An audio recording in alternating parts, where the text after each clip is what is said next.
Hi, welcome to Paranormal Kativity. Tonight I'm going to talk about real-life zombies. This may not be for the queasy of stomach or faint of heart, so if you're either of those, you might not want to hear some of the graphic details getting ready to happen.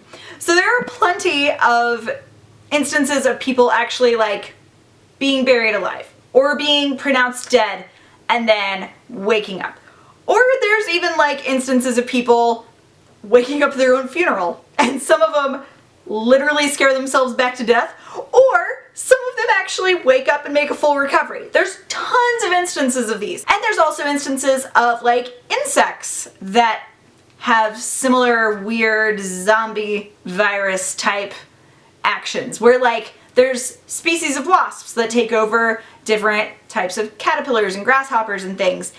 And basically what they do is lay eggs in them and kill off the brain of the creature that they're inhabiting, and they host these eggs, and they'll mindlessly go where they need to be safest, or they'll just roam around until the eggs hatch and either just die from the eggs eating their way out of the creature, or they might just die of starvation because they've gone basically brain dead, and they just stand around and guard where the eggs are, and then once they've hatched out of them, guard where they're at until they die.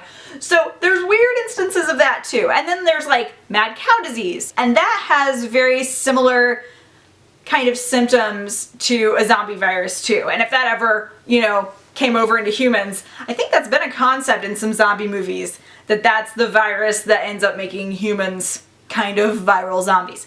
Now, I want to share a few stories of what are considered real-life zombies or zombie-like actions. Sometimes it's just with people being crazy. Sometimes it's with them having insane amount of rage and strength and being cannibalistic. So there's a lot of weird things that people do in real life that make them seem like zombies. In 1907 in Haiti, a woman named Felicia Felix Mentor passed away.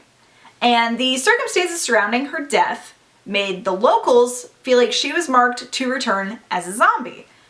Well, she did. In 1936, a zombie of her emerged. And it was very malnourished and not looking too good, wearing very tattered clothes, wandering the streets until it went to her old residence. Well, she didn't live there anymore, clearly. Her husband didn't live there anymore. And the new tenants actually did know who she was. So they contacted Felicia's husband. He came and identified that, yeah, that was his wife. But now she was very different. She had no sense of time. She was completely devoid of emotion. And she would have bouts of manic laughter and talk to herself in the first and the third person. She was just completely off. So that, in combination with her malnutrition, they ended up taking her to a government-ran hospital where they did a full evaluation on her, and they ended up keeping her there because of her status with her health conditions. In 2012, a Chinese bus driver who was under the influence of alcohol, probably not the best idea if your profession is a bus driver, but whatever, he had a moment of road rage. Also probably something you should keep in check if you're going to drive a bus for a living.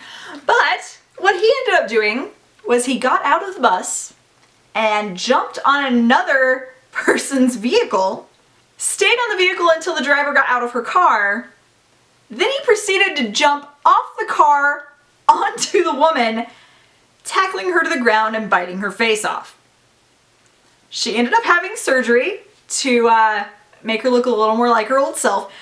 But the person who did the attack, a lot of the locals felt was possessed by a basically zombie demon that is known in their culture for possessing people. Now the most recent one that I just heard about, so I'm sure some of you guys have just heard about it too, because it was just in the news about a month ago.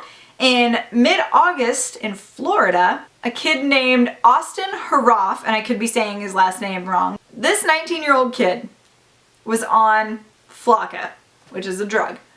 And supposedly this drug gives people crazy reactions already. So whenever this attack was first reported, the cops thought, yep, this is probably what this kid is on. His reaction to this drug was insane, superhuman strength, and a lot of aggression.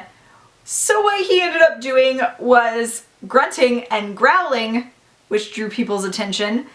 Then he decided to stab 3 people, 2 of them fatally, and his grunting and groaning drew the attention of people while he was eating the face off of one of the victims.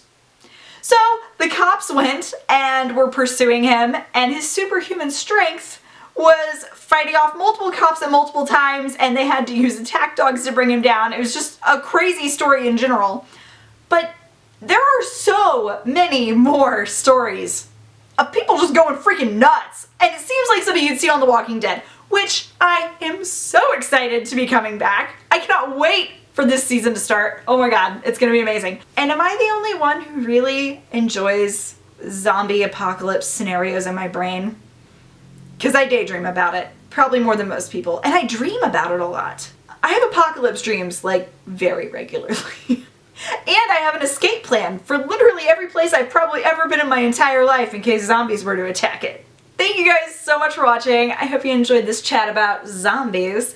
If you did not, you can always give this video a thumbs down. That way I can keep that in mind for future content. However, if you're a zombie fan like me, please give this a thumbs up.